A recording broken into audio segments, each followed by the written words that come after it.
Yesu ashimwe. Haleluya.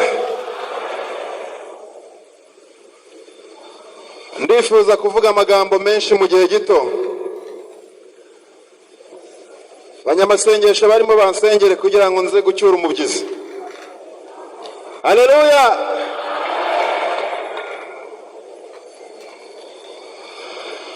Kera nyimara kugera mu itorero rya Pentecote muri paruwase ya Tyazo, mfite imyaka 13 y'amavuko, mama wanjye utazi gusoma anjyana ku munyamasengesho ngo ajye kunsengeshereza amenye niba uyu mwana w'umuhungu azaba umugabo. Haleluya. Haleluya. Turagenda tujya ku mukecuru witwa Nyirahirana, wari warahanzweho n'impano z'Imana, n'ubu baracyariho. Tugezeyo umwuka w'Uwiteka amanukira muri uwo mukecuru. Haleluya. Haleluya. Batujyana kuri burigade. Njya mu nguni y'iyo burigade mbaza Imana ngo hari ibintu nifuza ko muzasengera Imana yambwiye ndi ku musozi. Nari ndi hano hirya ku musozi w'Ishiro. Ibintu bibiri Imana yambwiye musengera. Icyambere, Imana yambwiye ko mu Rwanda hari peteroli. Cya kabiri, nitwa Bamporiki Edouard, iwacu ni Nyamasheke. Haleluya. Haleluya. Ese hari abantu turi kuganira bafite amasezerano babwiwe n'Imana ko ari kizabakorera? Mugumishe y'amaboko. Hari abantu babwiwe n'Imana ko ari kizabakorera?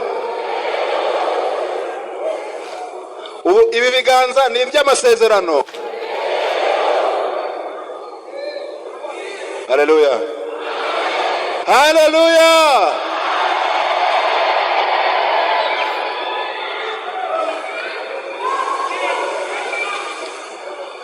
Hari umuntu wigeze gusurwa na Satani akamubwira ko iby'Imana yamubwiye bitazasohora. Agere gutya. Uwagenderewe na Satani akamwongorera ngo nubwo Imana ibikubwiye birakomeye n'ibizasohora, nawe nagere gutya mubwire. Mwigira isoni mugire gutya mbabwire. Njyewe maze imyaka 4 mvuye i Cyangugu, narebye mu ikayi yanjye aho nari naranditse umukecuru amanurira ko nzajya mu bihugu by'i Burayi. Nari maze iminsi 3 ndashobora no kwigurira ibirayi. Haleluya. Kandi mfite isezerano ryo kujya hehe? Ndashobora kugura iki? Mfite isezerano ryo kujya he? Ndashobora kugura iki? Mitamindura. Mitanja mu ikayi yanjye ndasiba. Ndavuga ngo amatwi y'abarokora yumva nabi. Imana yavuganye nanjye ko nzajya i Burundi. Numva i Burayi ndabisiba nandika i Burundi. Bukeye njya kuri immigration nsaba laissez-passer bishira naho ngiye. Hari abantu Satani yongoreye ko iby'Imana yavuze bitazasohora. Mugire mutya mbabwire.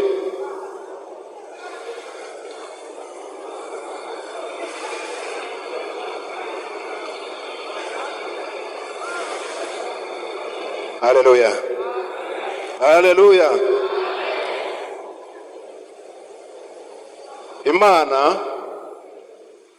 Imana yacu, Imana y'Abanyarwanda ni Imana itagira isoni. Haleluya. Mfite imyaka 17 mvuye iwacu mu muryango wo kwa Mwitende, ngiye mu masengesho. Mukozi w'Imana arambwiye ngo Imana iravugana nawe ngo uzaba depite.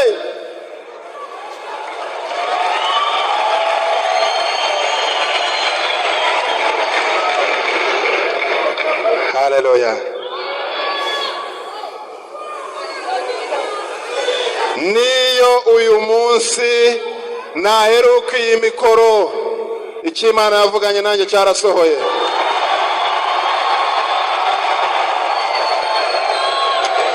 Haleluya, haleluya. Hagati y'icyo Imana yavuze no gusohora kwacyo hari urugamba. Ndashaka kubaganiriza ku rugamba nkajya kwiyicarira. Imana iyo umugisha Pastor David yavuze ndi umunyarwanda, nta kintu na kimwe nshaka kongeraho. Uwumva ashaka kuzabona ubugingo buhoraho ajya areba mugenzi we nka mwene se, amwifuriza ibyiza nk'ibyo yakifuriza. Utazakora ibyo ngibyo azajya mu irimbukiro. David Imana imumugisha. Haleluya. Ndashaka guhagarara ku maguru yanjye abiri nk'umuntu wavuganye n'Imana ndi umwana, nkakubwira ngo niba ari Imana yavuganye nawe, iki Imana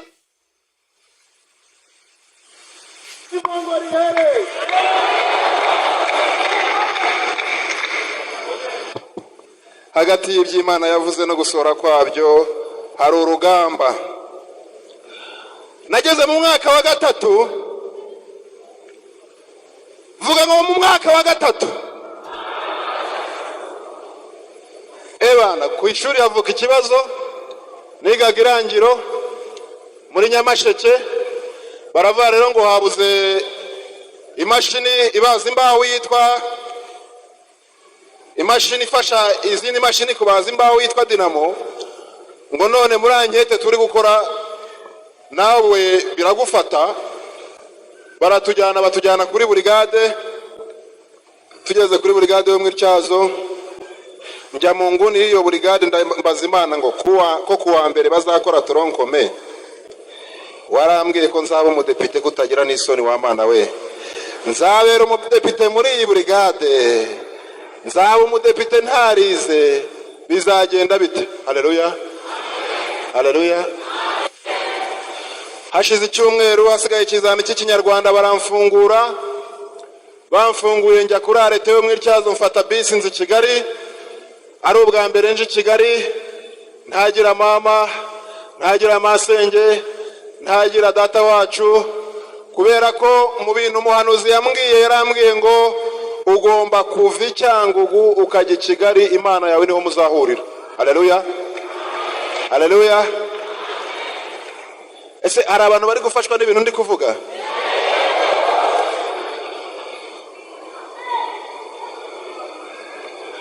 Ngeze i Kigali nk'abandi banyacyangugu, nahiteye mu Kimicanga. Kimicanga murahazi? Habaye amateka, barahasenye. Mageze nshakisha Imana mu Kimicanga ndayibura. Ndambuka njya mu Myembe nshakisha Imana ndayibura. Ndazamuka njya Kimihurura nshakisha Imana ndayibura. Njya mu rusengero rwa Kimicanga nshakisha Imana ndayibura. Njya mu rwa Kimihurura nshakisha Imana ndayibura. Haleluya. Munsi umwe ngiye mu cyumba ahantu hano ku Kacyiru, Imana ati mwana wanjye navuganye nawe ariko nzakugirira neza, ihangana.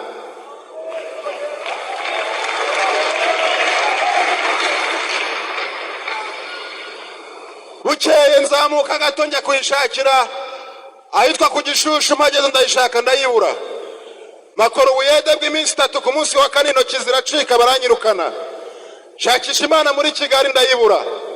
Umuntu andangira akazi ko mu rugo, njya gukora mu rugo mu Bibare muri 2004.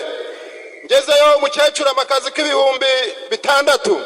Haleluya, haleluya, haleluya.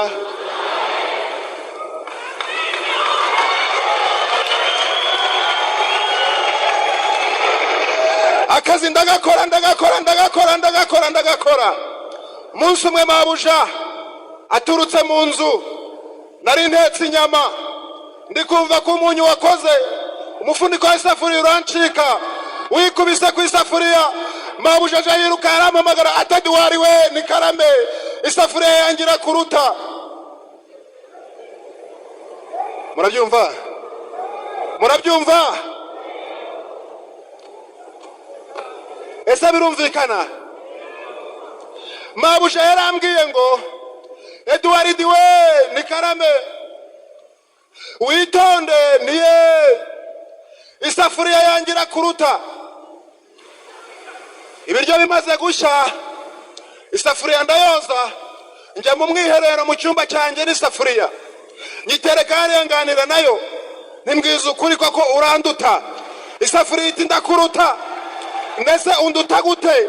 Ati ngiye ibyo nkora byose ndabishobora, ariko wowe warize birakunanira, ugiye gukora akazi ntibaguhemba, Imana yaguhaye amasezerano ntiyasohora, none uje gukora hano ntacyo ugezeho. Isafuriya ndakuruta, nuranduta. Haleluya, haleluya. Hagati y'isezerano no gusohora kwayo hari urugamba. Ese murabyemera? Ngaruka mu Kimicanga, njye n'umugabo witwa Siriro dukodesha inzu y'ibihumbi 3. Tumaze amezi 2 tutayishyura, tumara iminsi 3 tutarya, nta masengesho turimo. Nkora urugendo rwo kubaza Imana niba ariyo yavuganye nanjye. Mva mu Rwintare ndaza ngera hari icyapa cya La Colombière cyerekeza House Yerika mu Gishanga. Mageze negamira ku cyapa numva inzara iranyishe. Mbaza Imana ni uyu munsi ushobora kumbwira niba narayobye ngasubira iwacu ko nubwo ari mu bakene nari ntaraburara 3. Nyiri kwibaza ibyo ngibyo, mbona akamodoka kagahira igisiga turutse ruguru mu Kimihurura.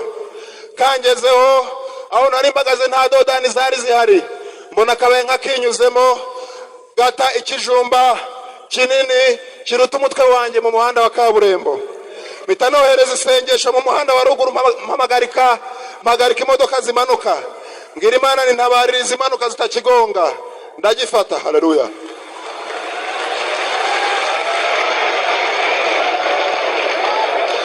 haleluya. Maze kugifata mbura amafaranga 5 yo kugura ambaraje yo kugitwaramo, ariko ndagitambukana. Ngeze mu rugo Siriro arambona, yararwaye ijisho rimwe ryaravuyemo, irindi rireba atagira rinete. Arandeba niyamvugisha, ajya gushaka amakara twari twarazimije arayatsa ashyira ku imbabura. Ikijumba ndagihata tutavugana, nawe ashyira amazi ku ziko, ashyushya amazi nkuyashyuhiriza ubugara ariko yashyuhiriza ikijumba.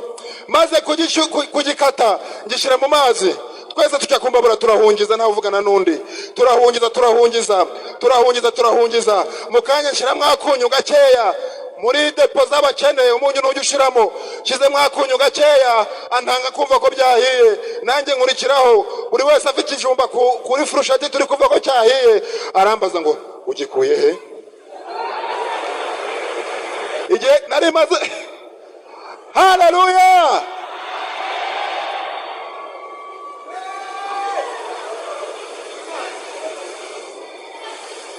Yesu Kristo. Haleluya, haleluya. Yesu Kristo yari afite ubumana burenze uko dutekereza. Aremera abo umuntu kugeraho mudatekereza. Nta nzu n'imwe tuzi muri Isiraheli ya Yesu, nta mugore n'umwe tuzi muri Isiraheli wa Yesu, nta konte n'imwe izwi muri Isiraheli ya Yesu, nta rwuri na rumwe ruzwi muri Isiraheli rwa Yesu. Haleluya, haleluya, haleluya, haleluya. Niwe wenyine wakoze ikintu abanyabwenge bakabazanya. Ntihagira ufata Bibiliya nyegere, ngiye gusoza.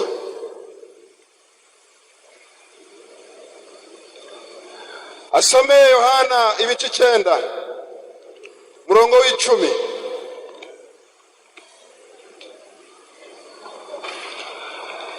Kristo yari afite imbaraga n'ubutware n'ubushobozi butuma akora ikintu abanyabwenge bakabazanya. Babazanyije bate? Yohana ibice 9 murongo w'10. Baramubaza bati, mbese wahumetse ute? Mbese wahumutse ute?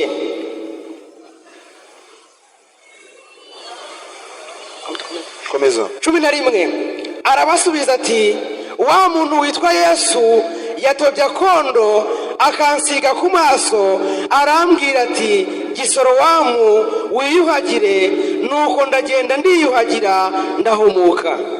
Haleluya, haleluya, haleluya, amen. Ibi ngibi byabaye habanje impaka, aho abantu bibaza ngo uyu nguyu si we kuva kera wahoraga agira ate. Babazanye ikibazo, abantu b'abanyabwenge bamwe bati ni we, abandi bati si we, icyakora asa nawe avuga ngo iki. Haleluya, haleluya. Reka ngere kuri Kagame rero. Uriya abanyapolitike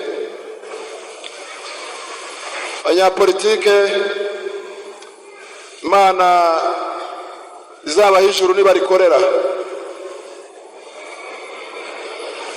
nibatarikorera izaribime.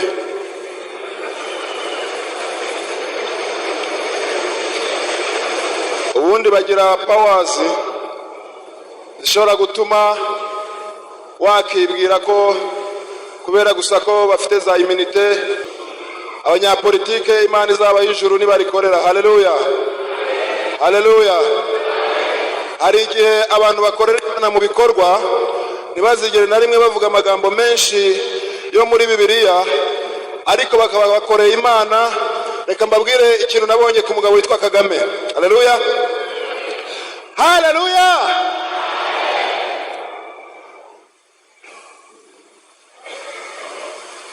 Ikintu gitangaje cyatumye uyu muyobozi w'u Rwanda mutangarira nk'abamuri kimwe ne mwitende,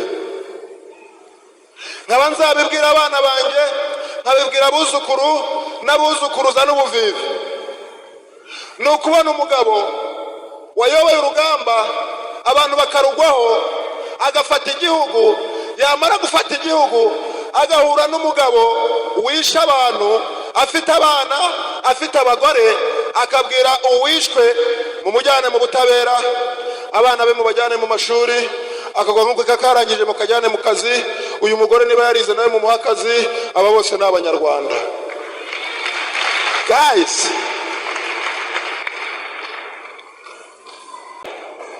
ndasoje.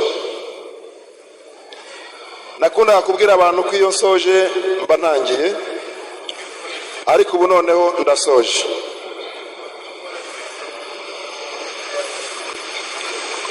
Hari ibintu nifuza ko muzasengera Imana yambwiye ndi ku musozi.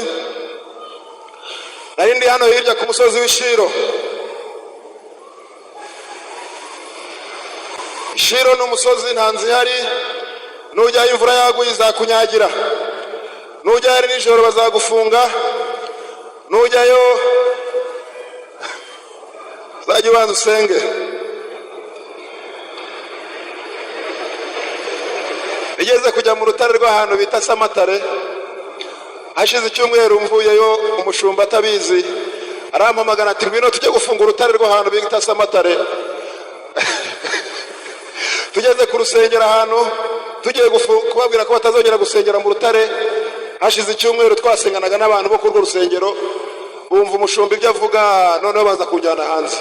None se nibyo hari ahantu twajyanye nawe wagiye murahafunze? Ntiturahafunze, nicyagiye naje kuhasengera, none nje kuhafunga. Umunyapolitiki uzakorera ijuru Imana izarimuye. Haleluya, haleluya. Ibintu bibiri Imana yambwiye musengera. Icyambere, Imana yambwiye ko mu Rwanda hari peteroli. Itangazamakuru bararibonye icyo rigiye kuvuga kabisa, karabaye none. Harabafasha kwizera se? Harabafasha kwizera? Imana yarambwiye ngo yaremye u Rwanda, iruremana ibizatunga abanyarwanda n'abazabakomokaho. Icyakora abanyarwanda nibabura ubwenge bwo kubishakisha, ntibazabibaze bamura kimwe Imana yabimubwiriye. Imana yambwiye ko mu Rwanda hari peteroli. Cya kabiri, Imana yambwiye ko umuntu wese uzagambanira u Rwanda azafatwa. Murabyumva? Imana yambwiye ko umuntu wese uzagambanira u Rwanda azagira ute? Azagira ute? Ibyo byo niyitirirwa bimbwira biri obvious. Nta muntu n'umwe wari wagambanira u Rwanda kugeza uyu munsi. Abamaze kurugambanira barafashwe, abari kurugambanira bazafatwa. Murabyumva?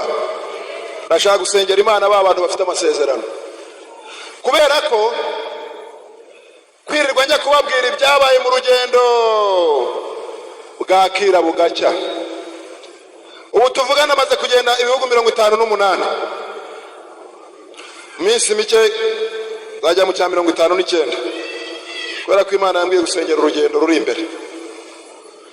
Ubundi ngira ibyaha bisanzwe by'abantu, ariko icyo kwizera ntago Imana izakima. Iyi Imana ivuze mw'abantu, nubivuze ngo nimusohoke, abananga hanze n'abakoze atletism, ivuze ngo nimuguma,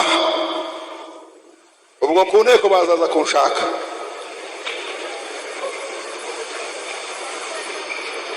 Niba uri sure, ni ijambo ry'icyongereza ngo sure, uri sire, ubizi neza ko iyavuganye nawe ari Imana, hagarara ku masezerano. Haleluya, haleluya. Uru rubyiruko nahagarara ku maguru abiri nkavuga ko ari rwo rubyiruko igihugu gifite rwakorera iki gihugu kikazagera aho gishaka, kubera ko ntabwo muzi aho itabi riba, ntabwo muzi aho tubari tuba, ntabwo muzi aho uburaya buba. Ubizi yihane ategereza amasezerano, ariko Uwimana yabwiye ngo uzakorera iki gihugu, we gushidikanya. You are in a good place, uri ahantu heza, muri ahantu heza, kuko nurebesha amaso utarabwiwe n'Imana akareba progress y'iki gihugu. Ari umujene w'imyaka 18 ashatse yavuga ati nanjye nzaba depite nabamura kimwe n'ingitende yarabibaye, sinkeneye umanurira. Ariko niba yanyweye itabi ntabyo azaba, niba inzoga yamwishe ntabyo azaba. Imana yacu ntabwo ifata imyanya ngo ipfushe ubusa abanyamasezerano muhari.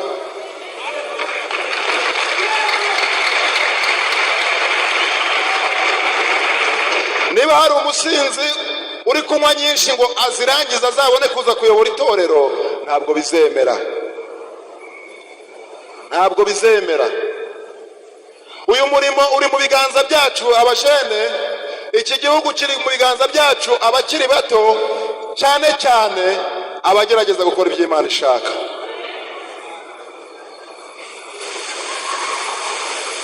Kubera ko tugifite umwanya munini wo kuzahurira mu macaci aho duturuka, maparuwase yacu, tuzagira umwanya wo kudetaya. Umuntu ababwira uburyo ki yava ku nzu y'ibihumbi 3 akagira umushahara.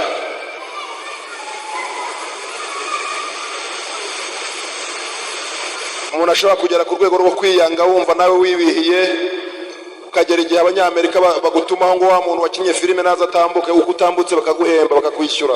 Isura yawe wanze kubera amateka, kubera inzara, kubera amasezerano adasohora, abazungu bakayishyura ngo bayirebe.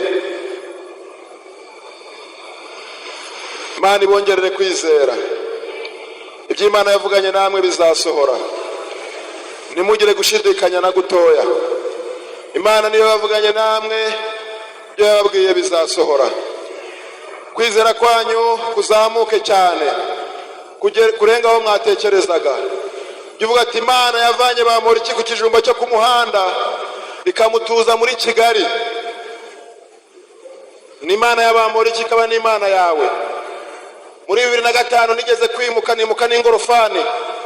Mungu twaririmbanaga mu Karukungu muri Bubara aranyimura. agasunika ingorofani nanjye muri imbere mwereka aho twimukiye.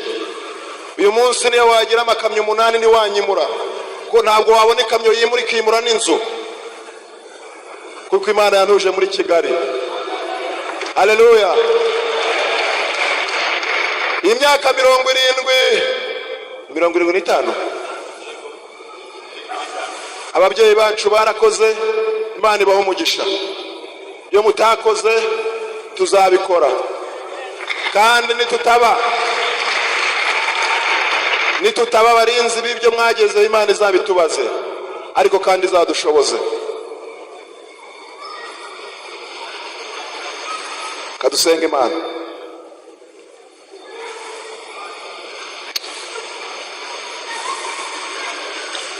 Abari gusemurira abanyamahanga niba bambwirire ko nabonye ikimenyetso cy'ubumuntu.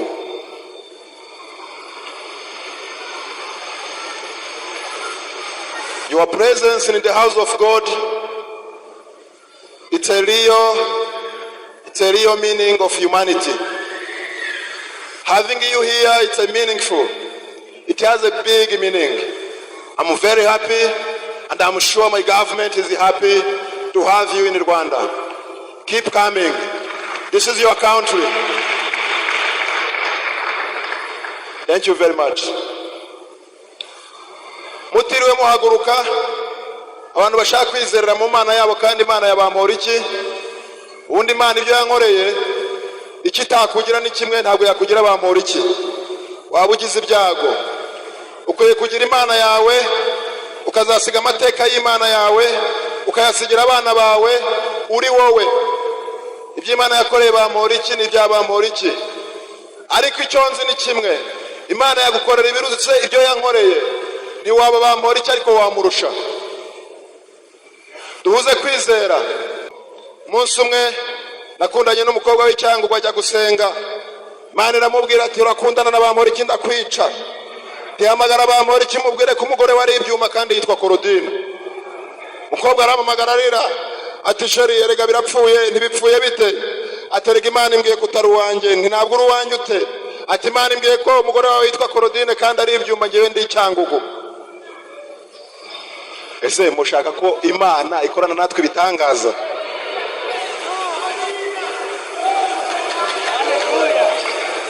Nta jambo na rimwe yitwa shushu, sheri nigeze mbwira umugore wanjye tutarabana. Twakubitaniye mu nzira ndamureba, ndabane niba kurongora bibaho, Imana ikabizi ko nanjye ndi mu bazajya mu murongo w'abazagira abagore. Ninda kurongora Imana izashaka ukundi kuntu ingenza. Niryo jambo.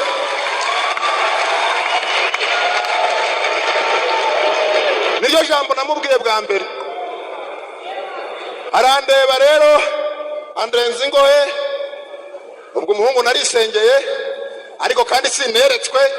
Ageze iwabo ajya mu cyumba cy'amasengesho, reka dawe nta nubwo yibuka n'agasura kanjye. Ageze iwabo mu cyumba, umuhanuzi ati mwana wanjye se uyu muhungu mwahuye wamubonye?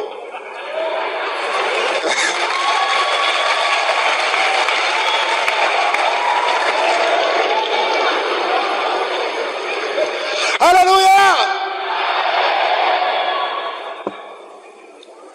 Erega ibi nabikoreye, nibarishe protokole nabikoreye kugira ngo aba bana baba panigoti baba .com bamenye ko iri torero ari itorero ry'umwuka.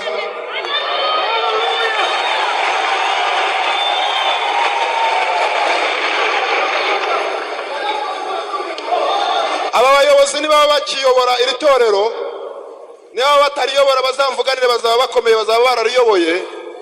Umunsi njye n'uyu mukobwa wa databukwe twabyaye umwana w'umuhungu w'imfura, tuzakora igiterane mbamenera ababanga y'Imana ibwira abashakanye. Haleluya. Haleluya.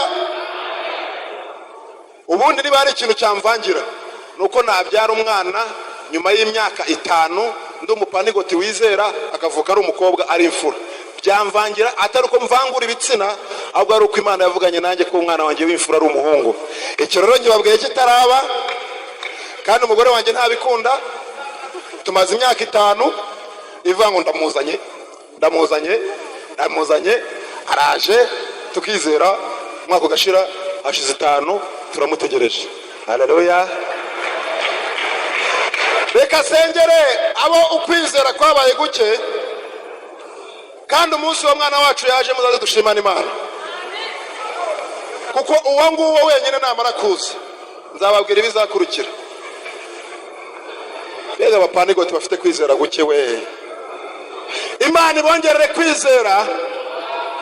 Yego yego, abo tuzasengana mu byumba nzajya mbavunguriraho no kubindi yavuze bitarasohora, ariko hano ndabicecetse atagira uva akajya kungambanira.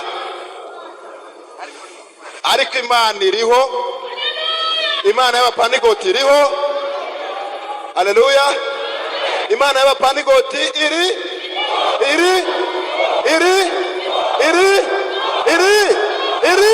Haleluya.